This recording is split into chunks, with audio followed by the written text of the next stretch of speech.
Hey everyone, it's Robin, Artist Island Crafts, and welcome to my studio. Today I want to show you a quick little tip on how to make sure when you're sewing two fabrics together for a tote bag or other project to make sure that they line up really well here.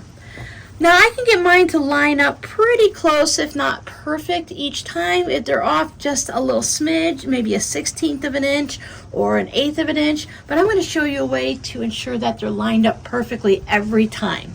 I have a quick tip for you when you're making any type of a bag. Today I'm making a tote bag where you have two different fabrics and you want to match that seam up perfectly when you go ahead and stitch the front and back panels together. In the past, I used to use a bunch of pins or clips to hold it in place, but you're never really sure if it's going to move at all.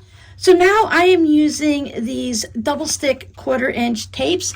I'm currently using the Easy Steam 2. It works for this. I do like to use the Light Steam Seam 2 for installing zippers into tote bags. So on one of your panels, you're going to take this double-sided tape. It's really easy. It just pops right off. This you can sew through, so it's not the same kind you use when you're doing scrapbooking and making cards and stuff. And within my seam allowance, because I'm going to do a 3/8 inch seam allowance so it's not going to show at all, I just added a little piece and I put it on both sides on just one panel. Now, following directions on your double-sided tape, for this one I hit it with an iron. You don't have to, but I find that it helps make it stick a little bit more. And just like when I'm doing heat and bond, I normally would use a pin, but I have these really pointy, sharp Tula Pink tweezers.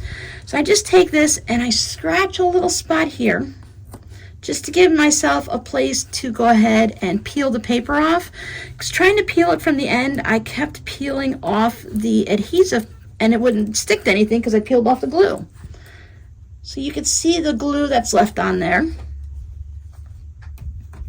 Do the same thing for this side.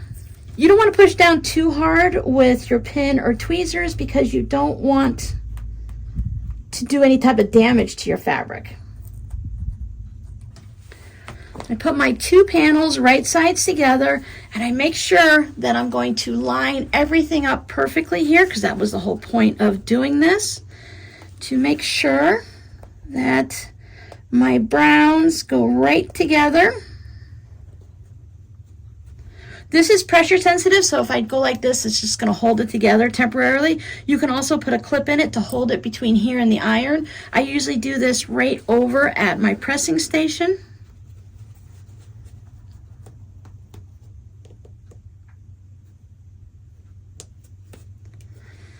Line them up perfectly, give it a little bit of press. Now, of course, it depends on what your double-sided tape says. Mine says I can hit it with an iron. Now, I still like to add clips to the rest of my bag. You could actually use this all along the edge if that's what works for you, but I like to still add just my little clips here. Then I'll just take it to the sewing machine, I'll do my seam allowance, and then I'll show you how that is matched up perfectly.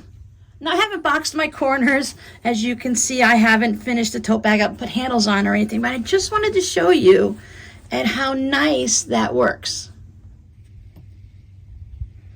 See, I have that perfect match. Nothing shifts and both sides match up really nice. So as long as you get it to match up perfectly, when you put the tape down, you're going to get that perfect look right there. And I just love how that works out so easily. I don't have to worry about it when I'm sewing. I don't have to worry about anything shifting, because sometimes when you're sewing, you might have different layers as they're shifting. Even with a walking foot, things might just shift a little bit.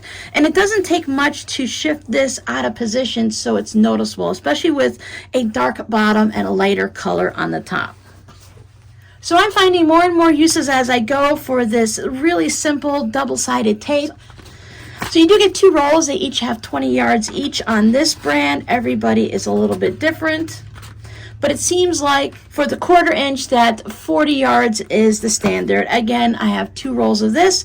So whichever one you use, I find it's personal preference. They all work the same. I also had a Dritz brand that I've used that one. It comes in a smaller roll and it only has one little roll in it. And you can pick that up at like Joann's and Michael's and Walmart and stuff like that. These, as I said, I ordered them off Amazon. So for those of you that have been struggling with that little spot there being nice and even and looking good, I hope that tip helps you.